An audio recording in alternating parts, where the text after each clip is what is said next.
जैसे क्रिसमस की sweet dish होती है केक और कुकीज़ और ईद पर सिवैयाँ, उसी तरह से होली पर जो मुख्य पकवान है वह है गुजिया। भरावन मिठाई का एक प्रकार है गुजिया और इसका चलन देखा जाए है तो प्राचीन काल से, लेकिन गुजिया जैसी मिठाई सिर्फ उत्तर भारत तक सीमित नहीं रही। भारत में गुजिया जैसी मिठाइयों को अलग अलग राज्यों में अलग अलग नाम से जाना जाता है। जैसे गुजरात में इसको कहते हैं घुघरा, महाराष्ट्र में करंजी, बिहार में पिडाकिया या पुरुकिया, आंध्र प्रदेश और तेलंगाना में गुजिया जैसी ही एक मिठाई है जिसको कहते हैं कज्जी कयालू, और तमिलनाडु में इसी का नाम हो जाता है सोमास। नाम बदलते गए लेकिन मिठास वही, स्वाद वही, फ्लेवर वही। लेकिन जो गुजिया है, जो अर्धचंद्राकार आधे चांद के आकार की तली हुई मिठाई जिसमें खोया और ड्राई फ्रूट्स भरे होते हैं, गुजिया जिसका कि बाहरी आवरण कुरकुरा होता है और अंदर से उसमें खोए के साथ साथ मेवे भी भरे होते हैं, यह गुजिया जो है होली की पहचान बन चुकी है। गुजिया के जन्म की कहानी पर अगर हम गौर करें तो उत्तर भारत के अवध क्षेत्र और उसमें भी लखनऊ का इलाका माना जाएगा गुजिया को जन्म देने के मामले में।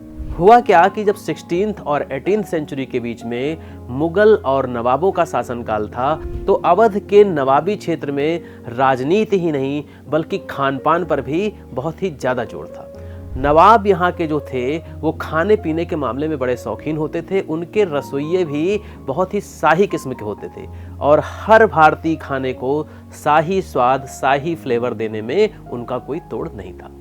और इस दौर में 3 चीज़ें बहुत ही लोकप्रिय थी: दूध से बनी मिठाइयाँ, मावा यानी खोए से बनी मिठाइयाँ और मिठाइयों में सूखे मेवों का उपयोग। दरबारी बावर्चियों ने पुराने भारतीय भरवा पकवानों या भरवा मिठाइयों को मावा, इलायची, मेवे और खुशबूदार मसालों से जोड़ दिया और यहीं पैदा हुई मावा वाली गुजिया, जो आजकल हम देखते हैं कि होली के अवसर पर हर घर में थाली में सजाई जाती है।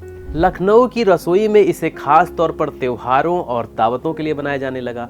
धीरे धीरे यह आम लोगों में लोकप्रिय होती चली गई। और एक बात और समझिए कि उस समय की जो गुजिया होती थी वह शुद्ध खोए की बनी होती थी, मेवों की बनी होती थी और उसका स्वाद आजकल के स्वाद से बिल्कुल अलग होता था। शुद्ध देसी घी, शुद्ध खोया, यह सब उसको और भी लजीज बना देते थे। होली से इसका रिश्ता कुछ इस तरह से जुड़ गया कि जो होली का मौसम है वह रबी की फसल की कटाई का मौसम है। इस समय गाँव में घर और परिवार के लोग जो है इकट्ठा होते थे फसलों की कटाई के समय। घरों में दूध, दही, घी की उपलब्धता भी होती थी और ऐसे में खेतों में काम करना, आराम करना और इमीडिएटली कुछ हेल्दी चीज़ खाना, तो यह गुजिया बड़े काम की मिठाई साबित हुई। और यह रबी के मौसम में इतनी ज़्यादा बनने लगी कि होली में खास तौर पर अलग अलग फ्लेवर और कलेवर के साथ बनाई जाने लगी और यही गुजिया उत्सव की पहचान बनी और मिठास का प्रतीक बनी, खास तौर पर होली के क्षेत्र में। लखनऊ और अवध क्षेत्र में जो चांद के आकार की गुजिया बनी वह धीरे धीरे पूरे उत्तर भारत में फैल गई और तो और व्यापार और यात्राओं के माध्यम से देश विदेश तक में भी लोकप्रिय हुई। देश के अलग अलग क्षेत्रों में यही गुजिया अलग अलग नामों से तैयार हुई, अलग अलग फ्लेवर, अलग अलग स्वाद के साथ तैयार हुई। जैसे राजस्थान में इसी को कहा गया करंजी, गुजरात में इसी को कहा गया घुघरा, दक्षिण भारत में कहा गया कज्जी कयालू।